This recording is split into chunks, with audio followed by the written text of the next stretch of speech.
com o título da Coabitação com animais selvagens no mesmo território e o regresso dos grandes predadores. Temos convidado Francisco Álvares, também conhecido pelo Chico dos Lobos, porque estudou lobos durante bastantes anos e andou por aqui pela Serra do Gerês muitos anos. Imagino que também cruzou aqui esta zona do campo, Vilarinho e tudo mais. E então vou passar a palavra agora ao Francisco. Nós vamos falar, ou seja, o Francisco propôs falar sobretudo dos três grandes predadores, que são o lince, o lobo e o urso, e que são animais que ainda, alguns mais residualmente, começam outra vez a regressar, ou a aparecer, a fazer aparições nestes territórios, e claro, o lobo continua bem vivo aqui nesta zona. E pronto, será uma viagem, uma espreitadela um pouco ao mundo e ao imaginário humano destes animais. Portanto, deixo agora a palavra ao Obrigado, Miguel. Boa tarde a todos. Primeiro queria agradecer o convite para vir aqui falar hoje, principalmente sendo eu biólogo, quando estivemos a falar muito mais de ruralidades, por isso meter aqui agora um bocadinho os bichos e a natureza.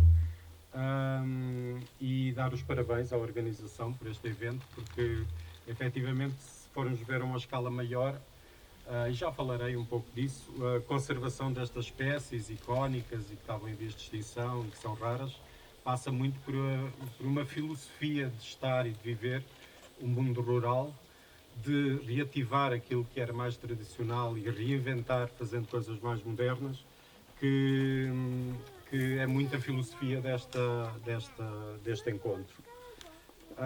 Por isso, mais uma vez, parabéns e obrigado pelo convite.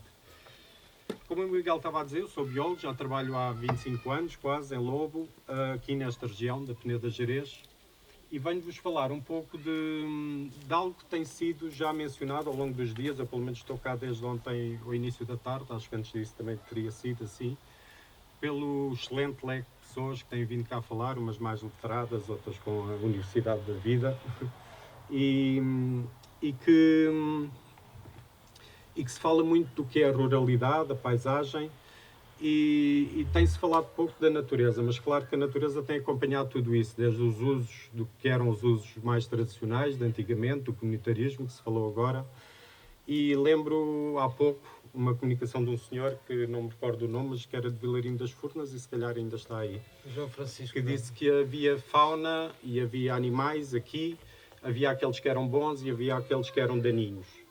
E eu venho falar exatamente daqueles que eram daninhos.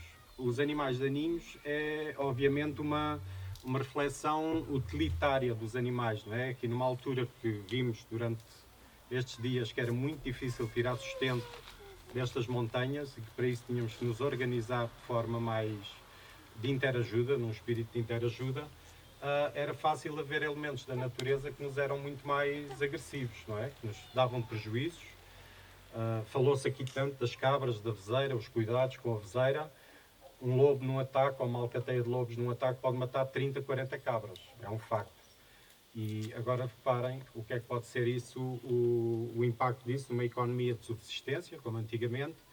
E depois também porque estes predadores, estes animais daninhos, mais do que a sua biologia, têm sempre esta dimensão humana. Uma dimensão que os ultrapassa. Ultrapassa muito do que é o caráter biológico deles, do que é o modo de vida, do que é que eles necessitam para viver, e que é a projeção dos nossos medos, a projeção dos nossos receios, a projeção dos nossos desejos. Muitos destes animais mais icónicos refletem tudo isso. E eu acho que o lobo é um bom exemplo disso. Vou-vos falar então, a minha está acompanhada por slides, não sei se conseguem ver, também a mim me ajuda para acompanhar o que eu vou falar, mas tem basicamente três partes. Uma primeira sobre o lobo, outra depois sobre o lince ibérico e outra sobre o urso. Tudo numa perspectiva do que era a relação, a característica da espécie em si, em Portugal e um bocado na Europa, para terem uma ideia, onde existem, quantos existem, e depois a interação que eles tiveram desde há séculos aqui, nestas serras. Tudo com exemplos locais, porque todos eles existiram cá, e de todos eles há testemunhos humanos, sejam pontos documentais, sejam monumentos de arquitetura rural, que são únicos, que nos fazem lembrar e que são um testemunho da sua presença e que muitas vezes estão esquecidos e que também importa muito valorizar e dar a conhecer. Todas estas espécies, então, que estamos a falar, normalmente associamos a paisagens muito remotas, são animais selvagens, não é? Existem nas florestas, nas montanhas, nos sítios mais recônditos e, na realidade, em grande parte do que foi o século XX na Europa foi onde eles ficaram circunscritos, foram exterminados de quase todo o lado e só ficaram nas grandes montanhas e nas grandes florestas, sejam as florestas da Europa do Leste, os Alpes, os Pirineus, os Cárpatos. Mas aqui na Península Ibérica foi sempre um pouco diferente. Aqui na Península Ibérica todas estas espécies estão emblemáticas, sempre viveram numa grande proximidade com o homem. Porque a presença humana aqui neste território ibérico é de milhares de anos. A agricultura, a pastorícia é algo que há registros clínicos aqui da Serra do Gerês de 6.000 anos que já testemunham a agricultura, testemunham uma pecuária em que a paisagem era moldada pelos incêndios, em que os carvalhais, os pólenes de carvalho começam a diminuir e os pólenes de matos e de urso começam a aumentar e tem 6.000 anos. Por isso, muito mais do que possamos pensar, já o homem andava aqui a moldar esta paisagem. E claro, estes grandes predadores sempre conviveram com isso. E além disso, desta relação secular entre homens e bichos daninhos, há agora um bocado as ameaças e as circunstâncias atuais. Falou-se isso um pouco. Antes a serra, há quem o considere um jardim, mas era uma serra que era pastoreada por milhares de pessoas, com uma grande atividade humana, com homens a dormir na serra para guardar as vacas durante o verão, as mulheres a ir buscar lenha, a cultivar batata. Aqui acho que não era muito um sítio de batata, mas se formos para Monte Alegre, toda a comunhada da serra era cultivada com campos de batata, por isso havia muita gente. Agora não, a paisagem está muito mais entregue aos bichos. Estamos numa paisagem que há uma regeneração natural enorme, há um potencial de vegetação e de abrigo muito maior, e isso é que está a permitir este regresso dos predadores, que já falarei. Mas há ameaças novas. Há os incêndios, coisa que se falou aqui. Antes não haviam tão extensos, porque também não havia biomassa vegetal do que atualmente. Há também, consequência um bocado dos incêndios e do sobrepastoreio, a diminuição de árvores e só matagais e as grandes infraestruturas, cada vez mais, não é? Parques eólicos, autoestradas. E isso é o novo uso das montanhas, ou uma nova atividade humana nas montanhas que estes animais não estão tão habituados. E além disso, quer estes predadores, seja o lobo, seja o urso, seja o lince, sempre foram associados a conflitos. Ou porque o lobo mata ovelhas, ou porque o urso preda intensamente colmeias e colmeais, como qualquer pessoa sabe, não é? Os ursos adoram mel e é o principal problema deles nas zonas onde ocorrem, é destruir colmeias. Seja o lince ibérico, que é um especialista tão grande que quase só consome uma espécie presa, que era muito abundante antigamente, mas que também tem um grande interesse para os humanos, que é o coelho bravo, não é? É uma peça de caça menor de excelência. Por isso também foi visto como competidor. E como consequência, mas se ele quiser perguntar, também pode perguntar ou não. Sim, não, ele está só a dizer que era um coelho bravo. Sim, é um lince com um coelho, um lobo com uma ovelha e um urso com uma colmeia. E por isso é que sempre houve conflito e esses animais não são tolerados. E sempre tentou-se e tenta-se atualmente exterminá-los, não se gosta deles. São animais que são daninhos, são animais que muitas vezes não se querem no território onde nós estamos. E se agora numa perspectiva deste regresso destes animais, em que as populações estão a aumentar, há condições na natureza para haver um regresso destes animais, muitas vezes há uma resistência social para estar a condição ecológica para eles estarem. O arvoredo, o alimento, mas não estão as condições humanas e sociais, porque muitas vezes essa capacidade de tolerância humana determina completamente se estas espécies podem ou não existir. E sim, é histórica esta perseguição. Mas esta interação com o homem resultou muito na perseguição destas espécies, claro, no abate de lobos, no abate de linces, no atropelamento e no abate de ursos e atropelamento de linces e também outros animais, mas deu origem a uma relação cultural muito rica, única a nível mundial. Posso dizer que aqui no Noroeste Ibérico é onde existem as maiores manifestações de interações culturais entre estes grandes predadores e os humanos, seja histórias, toda a gente as ouviu falar e o Bruno até recorreu, gravou algumas, histórias de como o lobo as pessoas eram perseguidas pelo lobo, conheceram alguém que foi morto pelo lobo, como o lobo fazia perder a fala a quem o visse, como havia lobisomens, havia a crença de lobisomens, havia a crença das fadas do lobo e das espieiras do lobo. Documentámos na Península Ibérica, num estudo recente que fiz com colegas espanhóis, de 33 doenças nos humanos que eram curadas com produtos, tudo produtos vindos do lobo. Quase tudo de um lobo morto era utilizado na medicina tradicional, normalmente com uma relação para aquilo que se queria curar. Por exemplo, o pulmão do lobo era utilizado para doenças pulmonares e para a cura da asma, o fígado para dores da ilhada e para doenças hepáticas, por isso o canino para boa sorte e para afastar as bruxas. Havia então esta dimensão cultural das espécies. Há também construções, os Foz do Lobo, que já aqui se foram falados e já houve quem os fosse visitar, que eram armadilhas monumentais para capturar lobos, mas também temos aqui muito perto, em toda esta encosta, há vários exemplos de muros apiários ou silhas, que são autênticos monumentos, é um bocado esta fotografia em baixo a meio, quem consegue ver, que eram utilizadas para proteger as colmeias dos ataques de urso. Eram autênticas torres medievais, alguns com 3 metros de altura, com cápias viradas para cima, lajes, para que o urso não pudesse entrar, e metiam lá as colmeias. Isso só existe nas Astúrias, na Galiza e aqui, no noroeste de Portugal, o que é a Serra do Gerês, praticamente. E que ainda há vários vestígios nesta serra e que são um bom testemunho da presença do urso. Então, falando agora um pouco do lobo, só para vos dar assim alguns números. O lobo na Europa, em meados do século XX, mínimo populacional, depois de um período muito grande de perseguição, e estava basicamente circunscrito aos países do leste da Europa e aqui na Península Ibérica, no noroeste da Península Ibérica, ainda estava bastante bem. Ainda existiam lobos no Algarve, por exemplo, ou no Alentejo.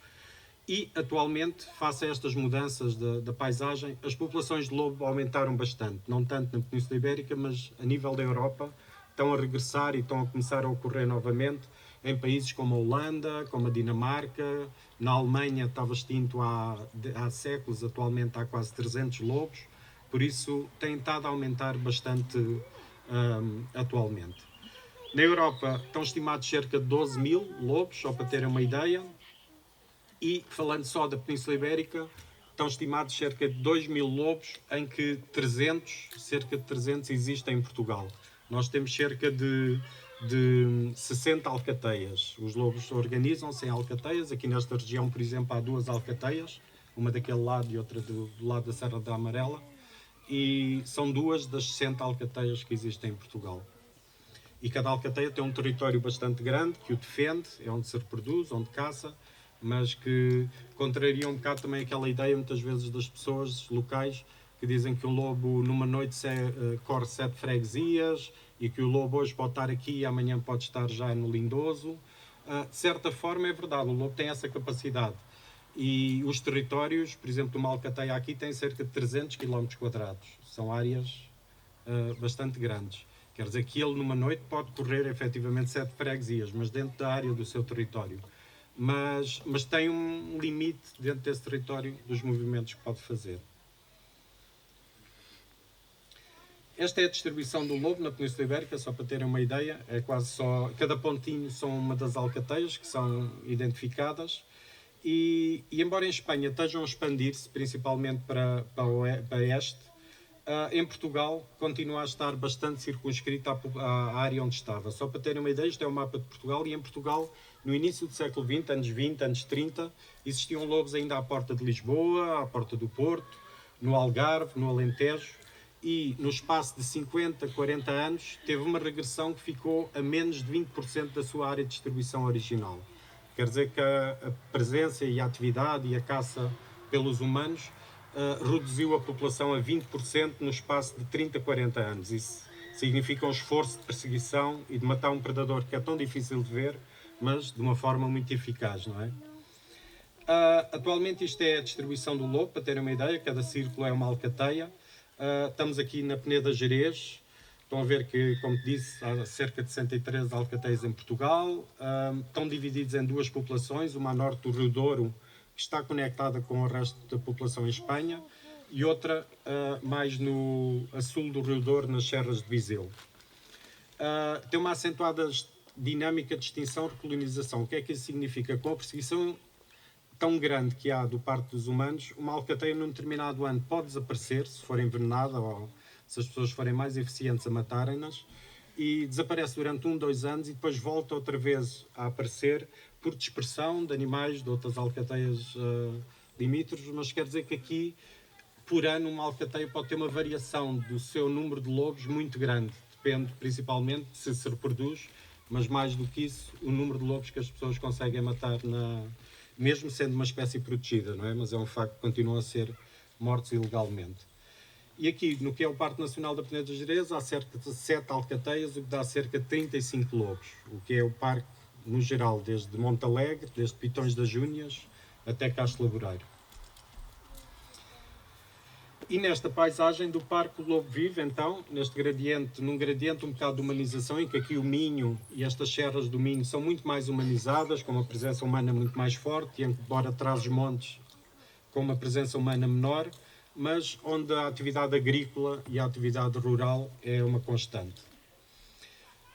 Só também para vos explicar um pouco, nós sou investigador, trabalho, uma das coisas que tentamos trabalhar no lobo aqui, que nos dá muita informação, é tentamos capturar lobos selvagens, que não é fácil, com armadilhas, e pôr-lhe uma coleira emissora com um GPS, de forma a seguir os seus movimentos.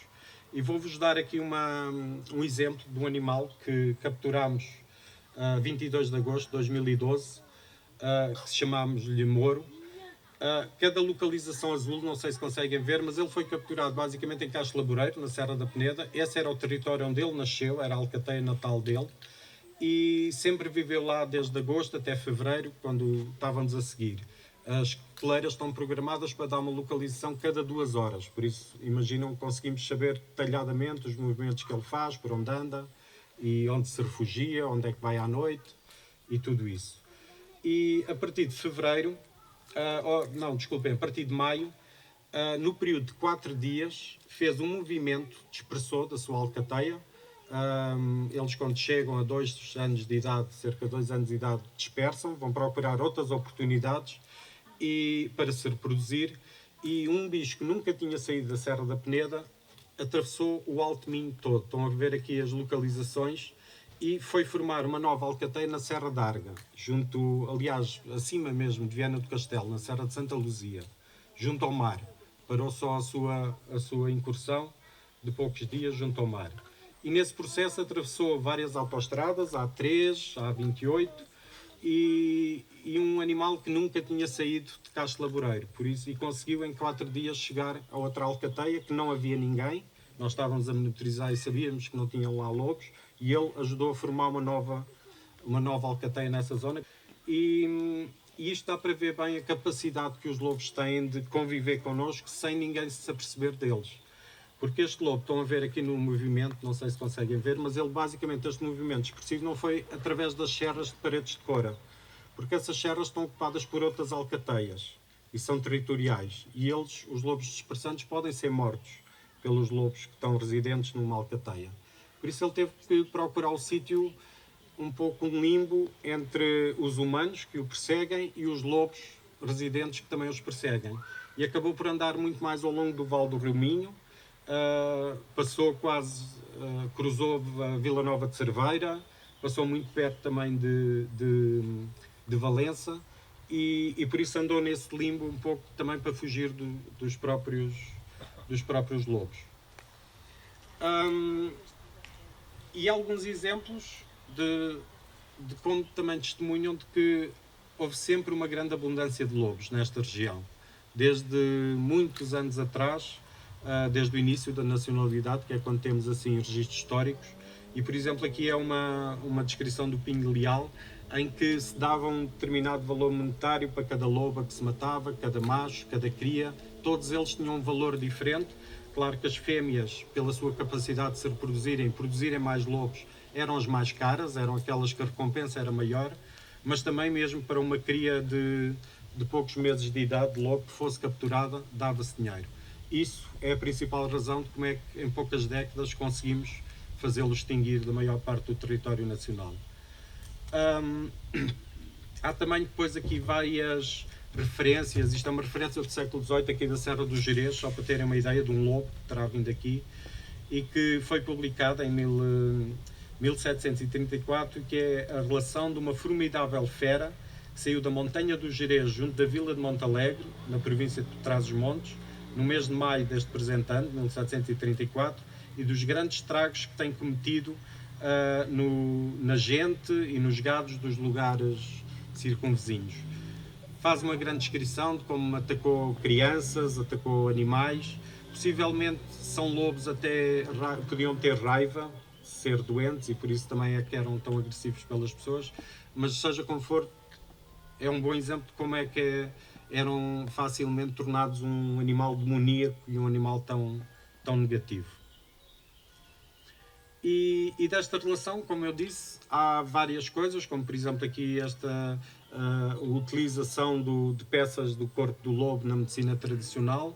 Uma delas é a gola do lobo, é um troço de traqueia de lobo que ainda é utilizado em algumas aldeias de Montalegre e de Boticas e que serve para curar uma doença, que é a lubagueira, uma doença que é considerada como a origem ao mau ar do lobo e que ataca principalmente os porcos domésticos e que eram também o sustento da economia nessa altura, não é? Por isso, mais uma vez, o lobo está ali como algo que pode pôr em causa o sustento da única carne que era possível fumar. Cabrito e vaca tinha que se consumir logo na altura porque não havia frigoríficos, não é? Por isso os porcos eram os únicos que tinham uma carne que daria para fumar. Essas traqueias, mais uma vez, ainda são utilizadas e servem então para curar essas doenças. E depois há os fogos do lobo, que sem dúvida são talvez os monumentos mais extraordinários. Há três tipos, estão a ver, em Portugal só existem fogos do lobo basicamente no noroeste de Portugal e com conhecemos alguns deles, mas muito poucos, nas serras a sul, principalmente na zona de Sabugal, não é? Acho que é de Sabugal, e em Aroca. Mas de resto, principalmente os concelhos onde há maior número, são Montalegre, Arcos de Valdevez e aqui Terras de Boro. Há três tipologias, há um que é o fosso simples, que é um simples fosso, onde era coberto com vegetação e os lobos caíam, mas depois há fogos muito mais, tecnicamente, muito mais complexos. Há o fosso de cabrita, que é um muro em que metiam uma cabra como isco e o lobo depois seria atraído para o interior do fosso. Ou então o fosso de paredes convergentes, que alguns já foram ver um deles com o Bruno em Brufo, e que implicava a captura do lobo de uma forma muito mais ativa, através de duas paredes convergentes, em que muitas vezes gente de várias aldeias se juntavam para fazer uma batida em que encaminhavam o lobo para esses dois muros. Em Portugal, no Parque Nacional da Peneda Gerês, temos 25 fogos inventariados, das três tipologias, o que faz possivelmente a única área protegida do mundo que tem um maior número destas estruturas, com uma maior diversidade técnica, de várias tipologias e mesmo dentro de paredes convergentes há outros mais complexos. E além disso também deve ser, como as últimas capturas de fogos, de lobos em fogos foi na década de 70, temos ainda aqui no meio rural práticas e as histórias ainda muito presentes na memória coletiva, e isso é único. Ainda facilmente se pode encontrar pessoas que se lembram de utilizar o fogo ou dos seus pais e falarem nos detalhes das batidas, e isso é é único e é um património que eu acho que é único neste Parque Nacional e que não tem igual no resto do mundo. Vou-vos passar algumas fotos, esta é na Serra da Peneda, de resultados de batidas, da quantidade de gente que juntavam-se para poder matar um lobo. Esta também é no Foz do Soajo e vejam como há uma distinção em que do lado direito, não sei se é o vosso direito ou não, são as pessoas mais pobres, que eram os que batiam o monte, e do outro lado os senhores com os chapéus redondos são os que tinham as espingardas, que eram pessoas mais ricas, e mesmo nas batidas do lobo havia esta questão social muito forte, pessoas com mais posses, menos posses, e mesmo de interações das festas, caso se matasse um lobo, era uma festa bastante rija. Este também é um resultado de uma batida no Foz do Soares, que se vê a parede ao fundo, que resultaram em 2 lobos mortos. E esta é a mesma em que podem ver detalhes do senhor com o lobo e que muitos dos batedores ou estão de socos, com socas, ou então estão descalços. Por isso iam, muitas crianças aqui estão descalças. Por isso iriam para a serra bater o monte todo atrás do lobo e muitas vezes sem botas de montanha, como nós temos. Por isso... E pronto, o lobo é isto. Podemos fazer agora se calhar algumas perguntas? Sim, se alguém tiver alguma curiosidade, alguma pergunta acerca do Depois lobo. posso falar do... Há ali uma pessoa, Depois alguém falo do pode passar Bicibério. o microfone, por favor. Podes-te aproximar só um bocadinho e assim podes falar ao microfone.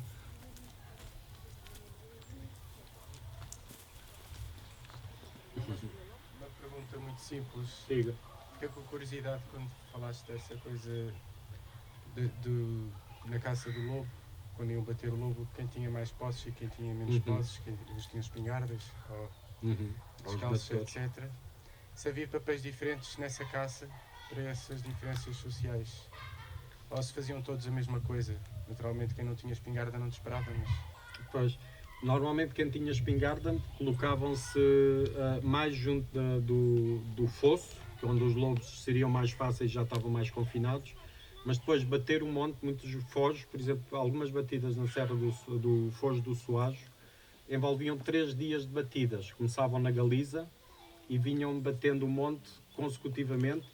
Tinha que ser com uma articulação extraordinária para que os lobos não voltassem para trás, não é? Por isso era uma articulação de várias aldeias e normalmente esse bater o monte era um trabalho muito mais pesado. Aí diria que eram mais aos pastores, crianças, iam com foguetes, com latas, batiam, faziam barulho e depois quem tinha mais posse e que era quem, obrigado, e quem era quem tinha as armas de fogo, poderiam estar mais perto do fosso e ter não ter um esforço tão grande. Mas isso seria mais recente. As armas de fogo aqui começaram a aparecer ou foram muito mais utilizadas por toda a população só a partir da Primeira Guerra Mundial. Antes disso, ter acesso a uma arma de fogo era muito raro. E então, antes disso, no século XIX, as batidas do lobo eram sem armas de fogo. As batidas no fojo. Era sempre a bater à espera que o lobo caísse no fosso. Claro que depois disso já começa a ser mais fácil, porque com uma arma de fogo torna-se mais fácil matar os animais. Mas a generalização das armas de fogo é algo recente. Relativamente recente. Para a história de um fojo, não referi, mas os fojos podem... Pensa-se que terão... O registro mais antigo que temos da construção de um fojo é século VIII. Por isso podem ser estruturas com milhares de anos. Mais do que se pensa. Francisco, tens uma ideia de qual é que era a eficácia dessas batidas? Ou seja, quantas batidas é que resultavam em apanhar lobos e quantas é que falhavam? Sim, tentei fazer isso, porque para saber dos fojos fui perguntando às pessoas. Em média sei que o número de lobos mortos por batida, daqueles todos os registros que obtive, foi desde 1 ao máximo 5, numa única batida, mas a média, ou significa a maior parte deles todos, é entre os 2 lobos. Normalmente eles só matavam 1 e com muita sorte podiam matar 2. Eu acho que era muito raro poderem matar mais do que isso. Uma tradição sobre o destino do lobo, algum ritual sobre os lobos que eram apanhados? Qual era o destino sim, deles? sim, normalmente vários. Da festa rija, só dizer também se calhar uma à parte que acho que é engraçado e acho que é reconhecido em Fafião, se falarem com pessoas de Fafião. A última batida com sucesso no Foz de Fafião, que é na Serra dos Jerez, mas do outro lado, foi em 1958, se não me engano. Mataram 3 lobos numa batida, foi com bastante sucesso. E 9 meses depois desse dia houve um pico de nascimentos na aldeia. E muita gente reconhece isso, que foi uma festa que acho que durou vários dias e ficou tudo por terem conseguido matar 3 lobos de uma vez. E por isso podia ser mesmo uma festa muito rija. O destino que se dava aos lobos. Tradicionalmente, quando o lobo caía no fosso, como é que era morto? Antes das armas de fogo era com lanças, ou então o que faziam, um espetáculo se calhar hoje em dia não muito, as pessoas podem ficar mais chocadas, mas metiam cães de gado e até os cães matarem o lobo, ou o lobo, entretanto, matava algum cão, porque para proteger bem os rebanhos usavam cães de gado e esses cães de gado têm que estar muito bem treinados com o lobo. E têm que ter raiva ao lobo, de forma a que sentam o cheiro e dêem logo sinal. A melhor forma era meterem nos fogos de cabrita, principalmente, que eram cercados maiores, metiam lá os cães de gado até eles conseguirem correr lá o lobo e matá-lo. Mais recentemente era com armas de fogo, claro, e depois de recuperar os cadáveres, muitas vezes andavam pelas aldeias, chama-se recolher ovos, a recolher bens, porque como era tão importante matar um lobo e como o lobo ia prejudicar toda a gente, todas as aldeias, andavam com a pele de lobo, ou não tenho aqui, mas ou com a pele ou com o animal ainda morto num borrico, há fotos antigas disso, a passear pelas aldeias todas e depois as pessoas davam aos géneros alimentares, chouriça, pão, ou dinheiro, mas pronto, era uma forma de juntar e de ser um reconhecimento de que aquela aldeia ou aquela pessoa tinha matado o lobo. Mais recentemente dava-se a figuras políticas relevantes. Eu acho que os presidentes da Câmara, destas câmaras municipais todas dos anos 70, 80, receberam dezenas de lobos mortos e peles. E muitos deles ainda os têm, que foram uma fonte quando também andámos à procura de peles antigas. Muitos deles eram antigos presidentes da Câmara. E por isso era um pouco... Mas muitas vezes também podia-se abandonar o animal. O que se pretendia era matá-lo. Aqui faziam também com a raposa, não era? Normalmente Sim, nas aldeias, e as raposas também pediam-se. fazem isso. E os miúdos às vezes andam a Sim. pedir pela Sim. raposa. Em Pitões ainda há não muito tempo vi isso. Olá, Francisco. Diz. Com o avanço das técnicas que mencionaste, a estriquinina e as armas de fogo, pode-se dizer que as batidas tinham sempre um propósito funcional, ou seja, havia uma proporcionalidade entre o número de batidas e os agravos provocados pelos ataques dos lobos, ou essas batidas já adquiriam ultimamente um propósito comunitário quase estético de, olha, vamos ao lobo. Pois, não sabemos bem, sabes? Porque eu acho que os Foz, falámos aqui tanto do comunitarismo, eu diria que os Foz, mas estou a puxar a brasa à minha sardinha, obviamente, mas os Foz são se calhar o exemplo mais extraordinário do comunitarismo, mas que já o perdemos há muito tempo. Há 25 Foz na Parque Nacional da Peneda dos Jerez, só nesta serra há 5. É um esforço de construção, estamos a falar de muros com mais de 1 km de comprimento, 1 metro de largura e 2 metros de altura. Construir isso sem tratores, no meio da serra, é um esforço comunal extraordinário, em que podem estar alguns ativos, se calhar desde o século, pelo menos século X, século XI. E quando há os grandes autores, Jorge Dias, Vasconcelos, que começam a trabalhar nestas comunidades aqui, já as batidas, já os fogos estão esquecidos. As últimas batidas no parque foi no Foz do Soajo em 1971-73 e do Fafião na década de 50. E a maioria dos fogos que existem no parque sabe-se que terão sido se calhar utilizados pela última vez no século XIX. Quer dizer que uma coisa que era um exemplo tão grande e tão forte do comunitarismo já estava em desuso há décadas. Eu acho que mesmo quando esses autores vieram falar do comunitarismo, como Jorge Dias, o comunitarismo já estava em extinção rápida. Tudo aquilo que o movia e moviam estas comunidades, acho que se perdeu. Por isso também não sabemos muito bem, eles já foram utilizados há tanto tempo. O que sabemos daqueles que foram utilizados mais recentemente nitidamente, como resposta a quando há um ataque muito grande.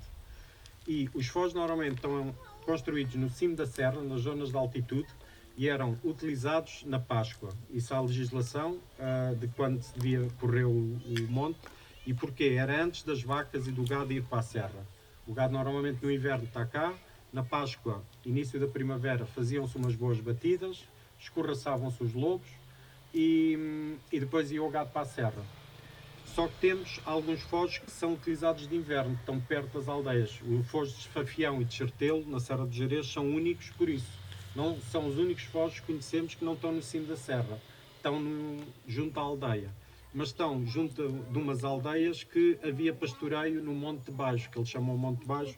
Havia o gado todo no inverno, vinha para o Monte de Baixo, que era esse monte então que era batido no inverno para esses fogos junto à aldeia. Por isso era nitidamente uma resposta a quando houvesse prejuízos. Ou antes de o gado ir para a serra, para limpar a serra, diziam eles, que mesmo que fizessem a batida com o esforço todo e não capturassem nenhum lobo, isso afastava-os, porque uma batida era ensurdecedora, eram centenas de pessoas na serra a bater, com foguetes, por isso acredito que isso também fizesse os lobos desandar um pouco.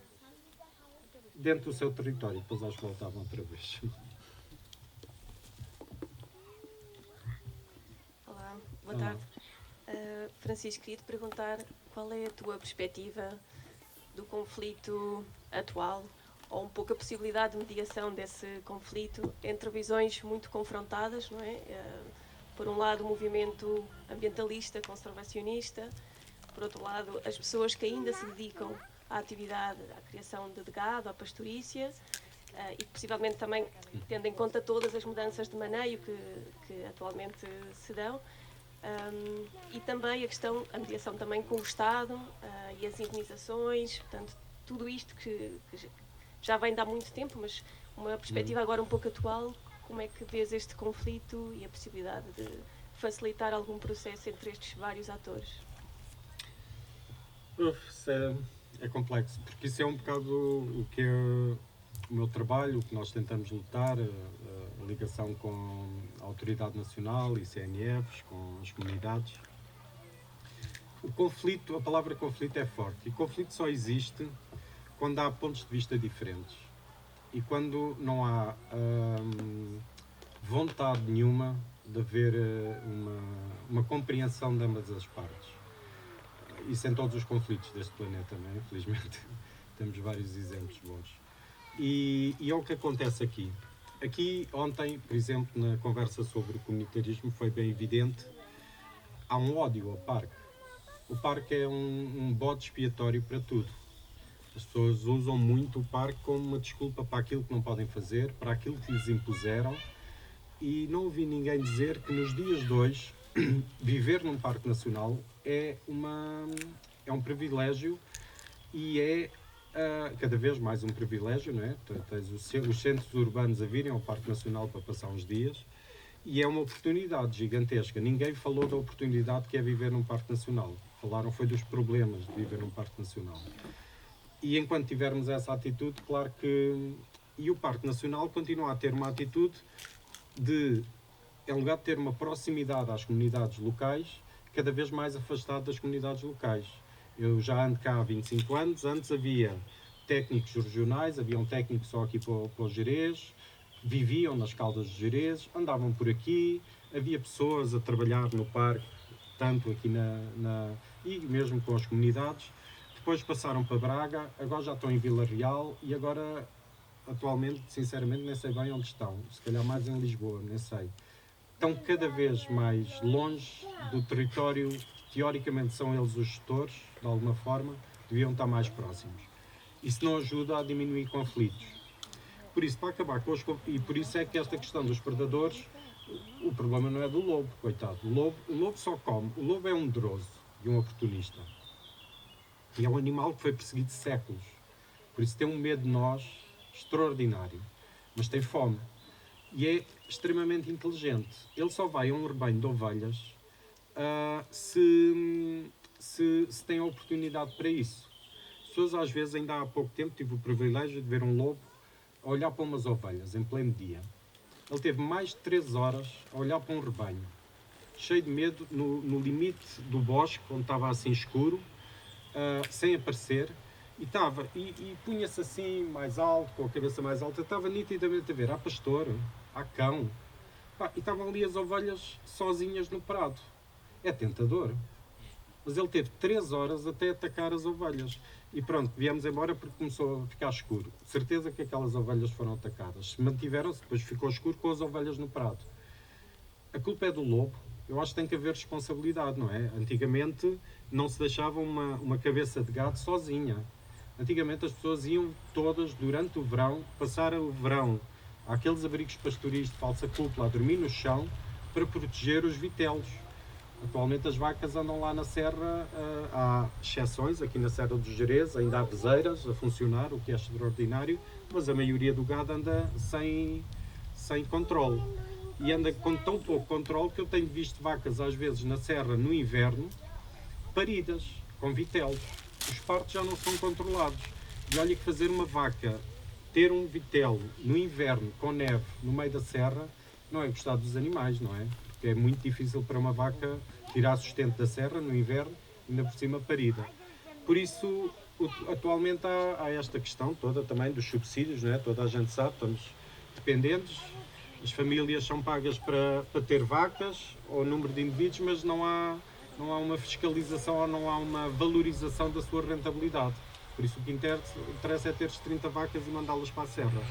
E o lobo aproveita-se disso. E depois o lobo é utilizado politicamente, obviamente, e socialmente. É utilizado nas eleições. É muito fácil o lobo, mas estamos a falar de lobo, mas muitas vezes de outras espécies mais icónicas. É usado como um bode expiatório, é usado como o fim da ruralidade. Tantas notícias nos jornais a sair de pessoas, eu tinha um rebanho de cabras, veio o lobo, matou-me, olha, vendeu-as, porque assim com o lobo não vale a pena. Quer dizer, não é por haver o lobo que ela vendeu as cabras, é porque é muito difícil atualmente ter um rebanho de cabras, porque exige uma vida que ninguém de nós, por muito que goste de ruralidade, se calhar está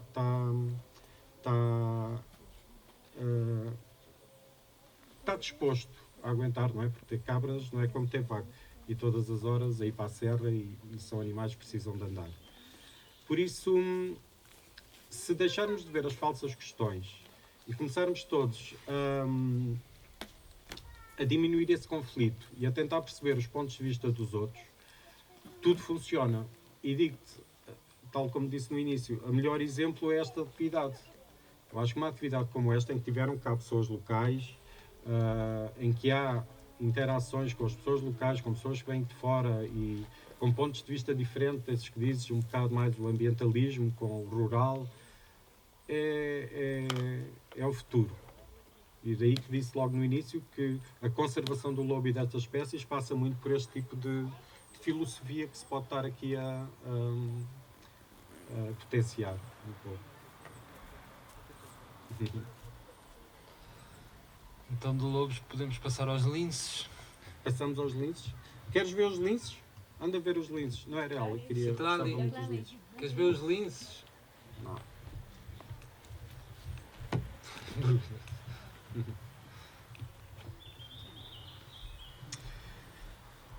O lince fala-se menos, mas é uma história que pode ser engraçada. Mas é uma história que não temos a certeza, mas às vezes as mais giras é as que não temos a certeza. Falo-vos então um pouco do lince ibérico.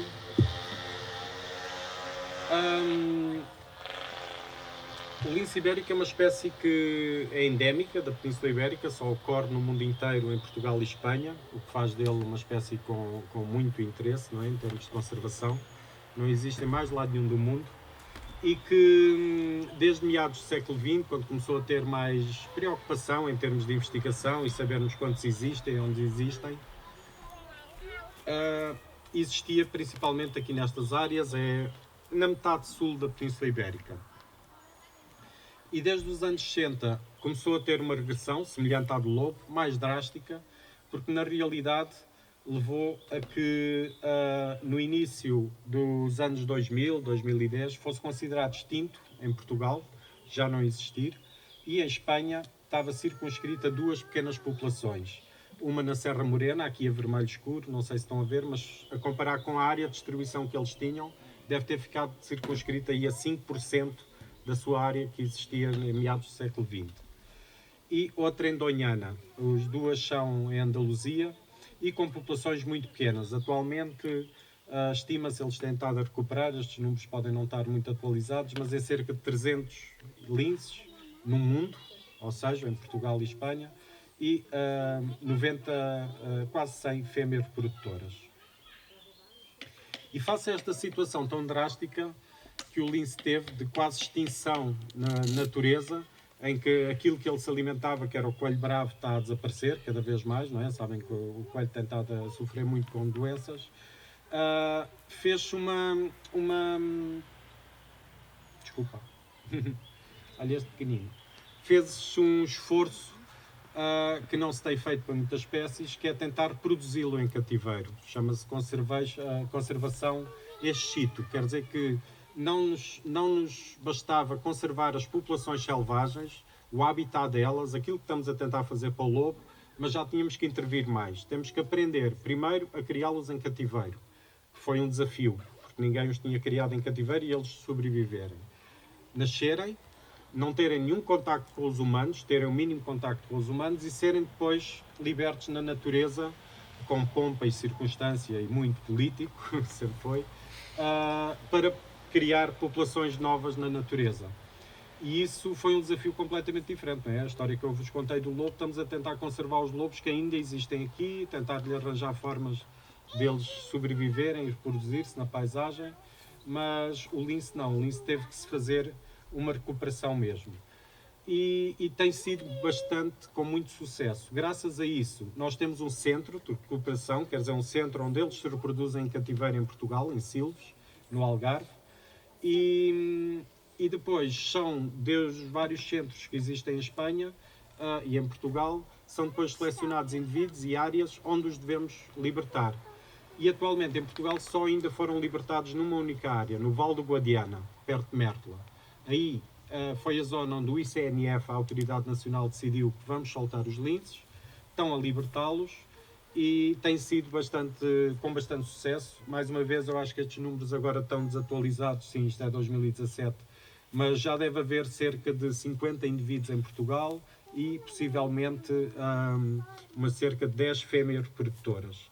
Tudo ali na zona de Mértola e que, pronto, é uma história de sucesso, mas é uma história de sucesso em que já tivemos que ter uma intervenção muito grande para que as populações voltassem e que acabam por ser animais nascidos em cativeiro com os problemas que têm, muitas vezes com alguma habituação a humanos, muito ingênuos, muito fáceis de morrer atropelados e com um comportamento espacial que não estava tão descrito para as populações selvagens ou as que persistiram, que é a capacidade de fazerem movimentos enormes.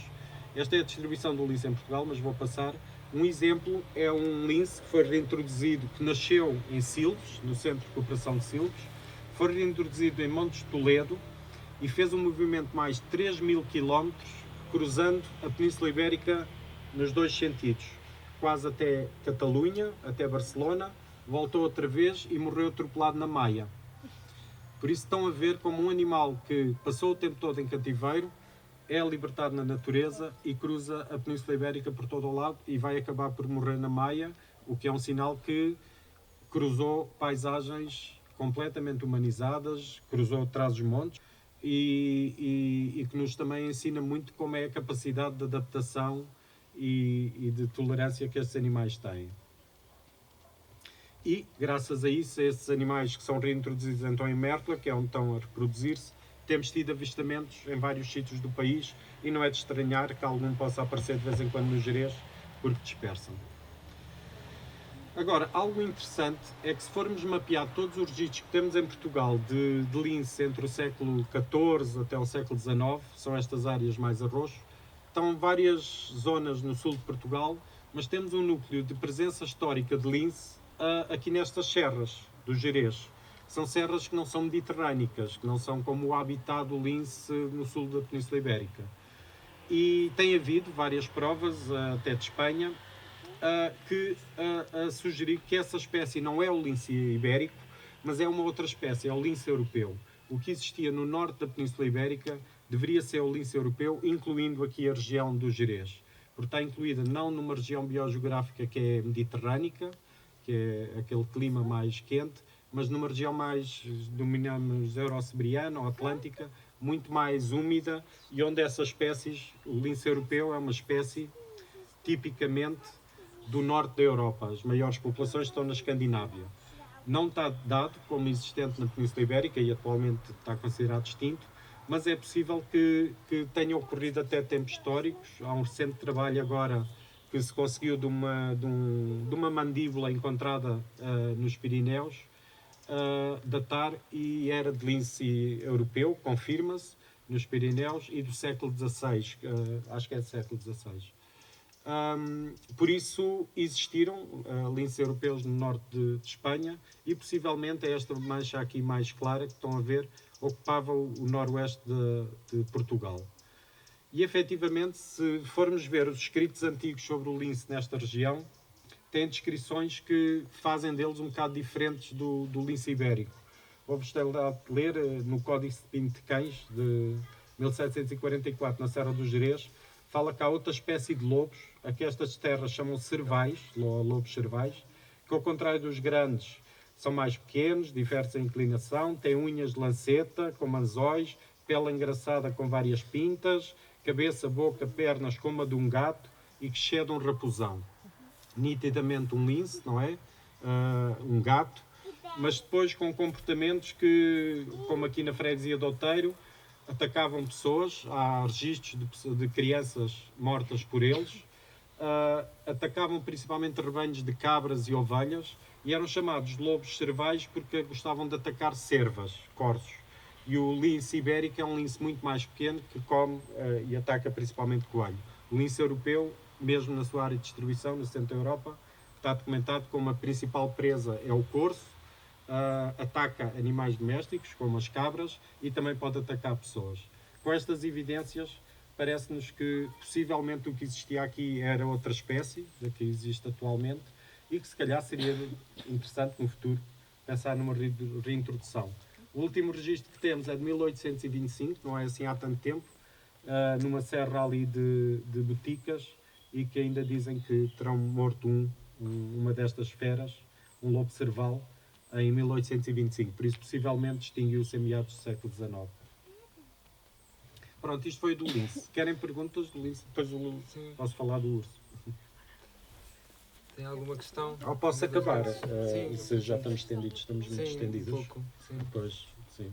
Então podemos introduzir um pouco o urso. Falo brevemente do urso. Então, passo ao urso. O urso, só para terem uma ideia, também é uma espécie que há na Europa, mas com populações muito pequenas. É um animal com grande porte, com populações estimadas em 17 mil indivíduos, principalmente na Escandinávia, onde ocorre a maior parte da população, também nas serras ali dos Balcãs, países do leste, mas há, a nível ibérico, uma pequena população, duas pequenas populações, uma nos Pirineus, outra na Cordilheira Cantábrica. A dos Pirineus está muito pior, tem poucos indivíduos, mas a da Cordilheira Cantábrica está atualmente até a recuperar, cada vez com mais fêmeas reprodutoras, estimada em cerca de 250 indivíduos no total. Desde épocas históricas o urso ocorreu em toda a Península Ibérica e só de norte a sul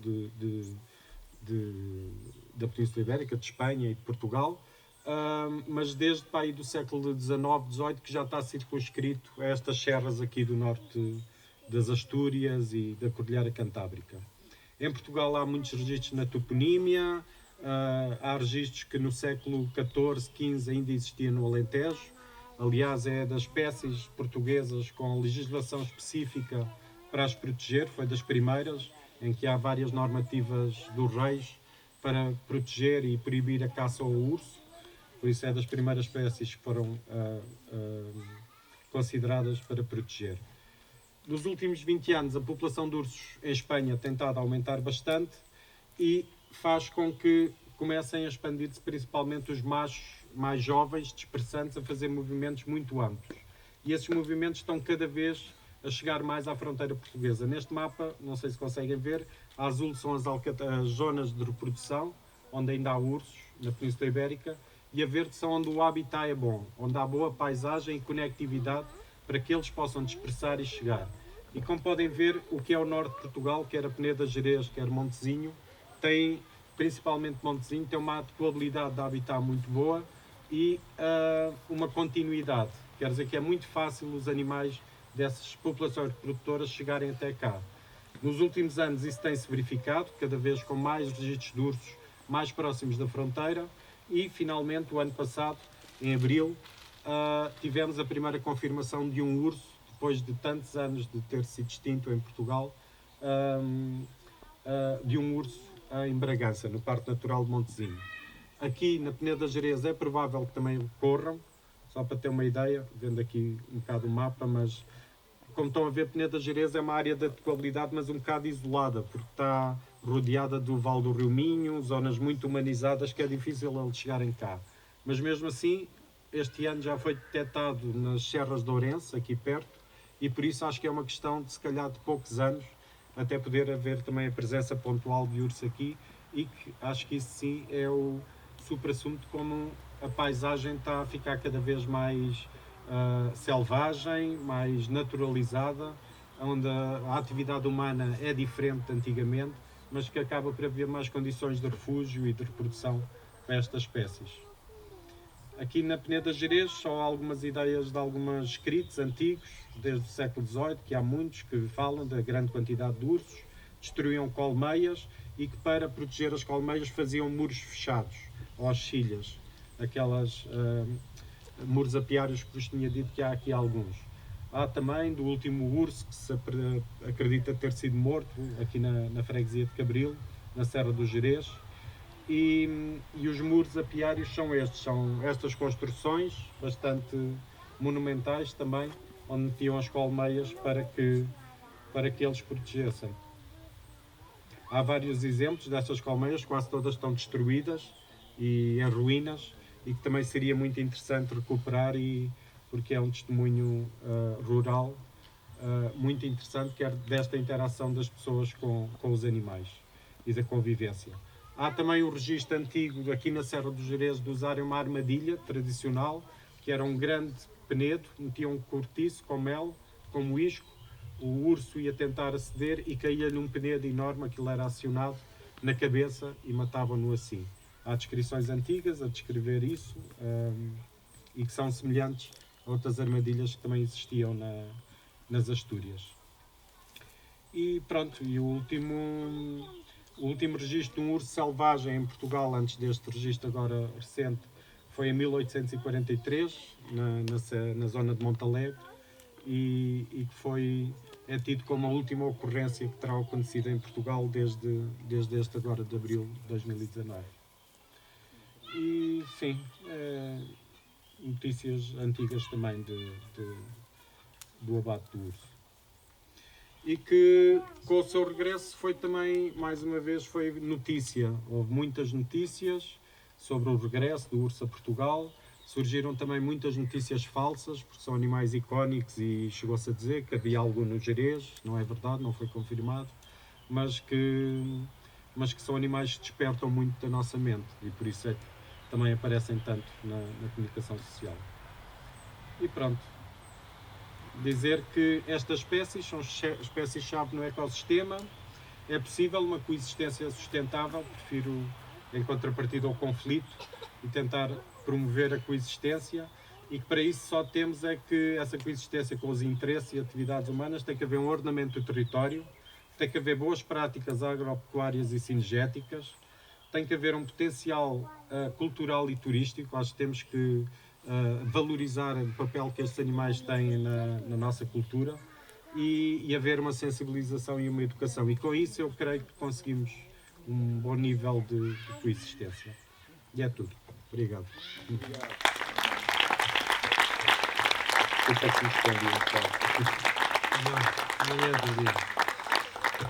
Se houver mais alguma pergunta... Pode ela fazer primeiro. Não pode. Diz.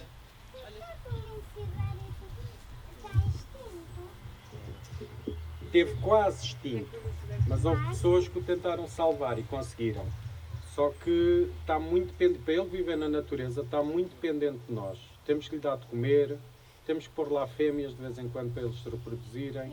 Já é triste chegar a essa altura, sabes? Então por que não põem a ti lince ibéricos? Aqui, Mesmo a ti em cima desta mesa. porque eles aqui em cima desta mesa não gostavam, porque eles não gostam muito de estar onde estão as pessoas.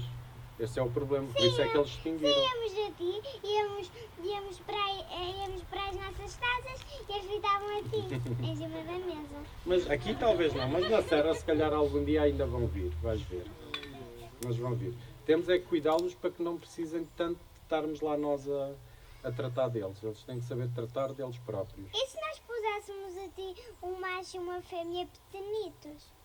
Se calhar, mas aqui não é o sítio deles, eles gostam mais do Alentejo, eles gostam de calor, sabes? Então portanto, Não é muito daqui. então E de portanto coelhos não para fazíamos. comer. Então portanto não punhamos aqui um fogo e de não te teimasse todo e punhamos os aí. Tu queres é lince aqui, não é? Tem um gato. É isso que tu queres. Gosto tanto disso. É um gato Gostas muito grande, muito igual. lince. Então tens que ir ao Alentejo, pede aos teus pais para irem um dia ao Alentejo, já foram? Já Tens que ir lá, olha que é capaz de conseguires vê-los. Nos Jardins Zoológicos de Lisboa estão lá 2 lince ibéricos, podes vê-los. Mas também podes ir a Mértola, e a Mértola tens lá centros de interpretação muito giros, com atividades para ti só sobre o lince. Já vi?